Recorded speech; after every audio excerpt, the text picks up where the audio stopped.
Ramagundam MLA, Jadcherla MLA Anirudh Reddy గారి మీద case అయిందా? ఇవాళ ఈ ప్రభుత్వాన్ని ప్రశ్నిస్తున్నందుకు, ఈ ప్రభుత్వం యొక్క స్కాములు బయట పెడుతున్నందుకు, ఈ ప్రభుత్వం ఇచ్చిన 6 గ్యారంటీలు, డిక్లరేషన్లు, 420 హామీలు మర్చిపోయి తెలంగాణ వనరుల్ని కొల్లగొడుతున్న తీరును ఎప్పటికప్పుడు ఎక్స్పోజ్ చేస్తున్నందుకు ఇవాళ మాలాంటి వాళ్ళ మీద అక్రమంగా కేసులు పెడతా ఉన్నారు. సరే, డెఫినెట్గా ప్రజల పక్షాన పోరాటం చేస్తాం, కేసుల్ని కూడా ఎదుర్కొంటాం, ఖచ్చితంగా గట్టిగా నిలబడతామని చెప్పి సందర్భంగా నేను తెలియజేస్తూ ఉన్నా. అంతేకాకుండా ఇవాళ పొన్నం ప్రభాకర్ గారు, అదేవిధంగా మంత్రి లక్ష్మణ్ కుమార్ గారు మాట్లాడారు. సింగరేణి కార్మికులు బాల్క సుమన్ మీద తిరగబడాలని. వస్తావా పొన్నమన్నా? పోదామా సింగరేణి ఏరియాకు?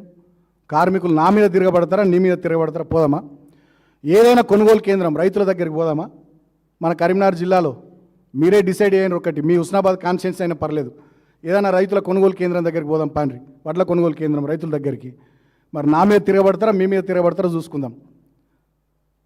ఇవాళ నిరుద్యోగులు 2 లక్షల ఉద్యోగాలు ఇస్తామన్నారు, నిరుద్యోగ భృతి 4,000 ఇస్తామన్నారు, జాబ్ క్యాలెండర్ అన్నారు, ఏది లేదు. మరి పోదామా నిరుద్యోగుల దగ్గరికి? అశోక్ నగర్కి వస్తావా అన్న? పొన్నమన్నా మీరు వస్తారా? మీ ముఖ్యమంత్రి గారు వస్తారా? మీ మంత్రులు వస్తారా?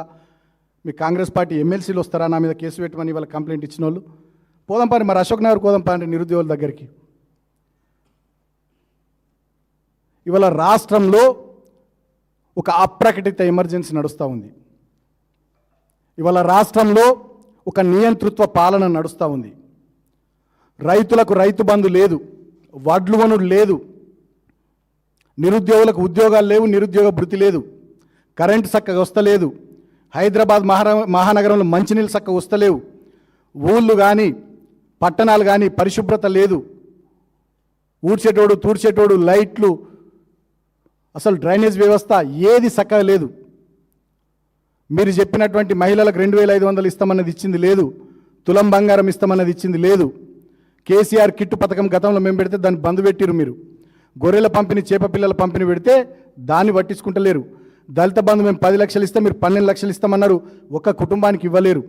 ఇవాళ ఎస్సీలు కానీ, బీసీలు కానీ, మైనారిటీలు కానీ, యువత కానీ, మహిళలు కానీ